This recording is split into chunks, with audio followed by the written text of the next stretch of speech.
آج کے اس دوسرے درس میں مرزا قادیانی کے لیے جو مرزائیوں نے فقط لبثت فیکم عمرا من قبلہ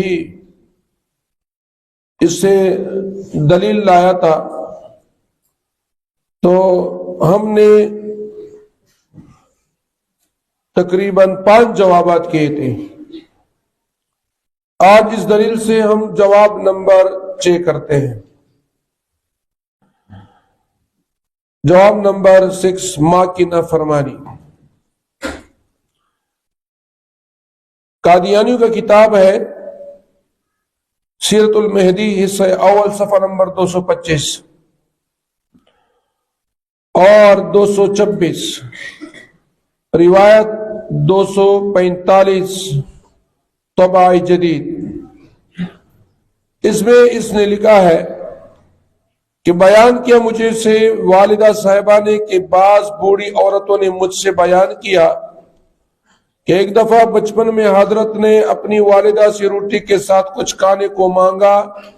انہوں نے کوئی چیز، شاید گڑ، بتایا کہ یہ لے لو۔ حضرت نے کہا نہیں، میں یہ نہیں لیتا۔ انہوں نے کوئی اور چیز بتائی، حضرت صاحب نے اس پر بھی وہی جواب دیا۔ وہ اس وقت کسی بات پر چڑی ہوئی بیٹی تھی، سختی سے کہنے لگی کہ جاؤ پھر راکھ سے روٹی کھا لو۔ حضرت روٹی پر راکھ ڈال کر بیٹھ گئے اور گھر میں ایک لطیفہ ہو گیا۔ یہ حوالہ موجود ہے قادیانیوں کی اس سیرت المہدی کی کتاب میں۔ معلوم ہوا کہ مرزا قادیانی ماں کا نافرمان تھا، اور ماں کی نافرمانی یہ گناہ کبیرہ میں سے ہے۔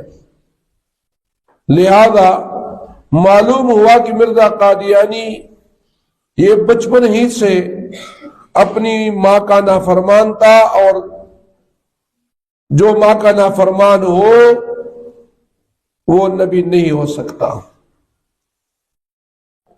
اب ہر عقل مند آدمی بخوبی سمجھ سکتا ہے کہ مرزا کی ماں کا مقصود ہرگز یہ نہیں تھا کہ تم سچ مچ راکھ ہی سے روٹی کھاؤ، بلکہ بطور زجر کہا گیا تھا۔ اور جہاں اس حوالے سے مرزا صاحب کی بے وقوفی ثابت ہو رہی ہے، وہاں مرزا صاحب کی اپنی ماں کی نافرمانی بھی ثابت ہو رہی ہے۔ اب بتائیے کوئی نبی اپنی ماں کی نافرمانی کر سکتا ہے؟ ہرگز نہیں، اور وہ بھی معروف کام میں۔ مطلب یہ کہ مرزا قادیانی ملعون نے اپنے ماں کی نافرمانی کر کے یہ ثابت کیا کہ وہ ایک گناہگار اور نافرمان انسان تھا۔ نمبر 2، جب ماں نے کہا کہ روٹی گڑ کے ساتھ کھاؤ اور وہ نہیں جا رہا تھا، تو ماں غصے میں آ گئی اور کہا کہ بھائی آپ جائیں اور راکھ کے ساتھ کھائیں، ان ایرے سرے اخرا۔ تو یہ بے وقوف چلا گیا اور روٹی پر راکھ ڈالا، ایرے پر روٹے واچو رہے ایرا ٹھیک سو دا خاشا کو ایرے نہیں او بے وہ سرا خوڑلا۔ جو راکھ کے ساتھ روٹی کھائے تو وہ بڑا بے وقوف انسان ہوتا ہے۔ مطلب یہ کہ ماں کا تو یہ کہنے کا مقصد تو یہ نہیں تھا کہ تم جاؤ راکھ کے ساتھ کھاؤ، لیکن وہ اس بات کو حقیقتاً سمجھا اور چلا گیا اور راکھ کے ساتھ کھانا شروع کر دیا۔